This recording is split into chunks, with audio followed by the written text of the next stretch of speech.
Gruntovčani u Zagrebu, Gruntovčani u Rijeci i Opatiji. Evo, javljamo vam se uoči 21. isporuke s Grunteka, a 26 tjedana nakon što smo počeli ubirat plodove sa našeg malog Grunteka.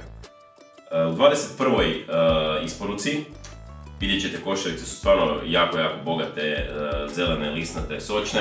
U 21. isporuci u velikoj i maloj košarici ćete naći jednu glavicu kupusa, jedan lijepi veliki kej, po jedan butternut, ponekad će u maloj biti nešto manji, u velikoj nešto veći, ali će biti po jedan. Blitve dugo nije bilo, ali sad imamo prekrasne mlade lisnate blitve. Batati su ovo potencijalno zadnji, vadimo ih još uvijek, ne znamo jel će još ostati nakon ovog tjedna, ali nakon 3 isporuke batata, mislim da su ovdje sad već pri kraju.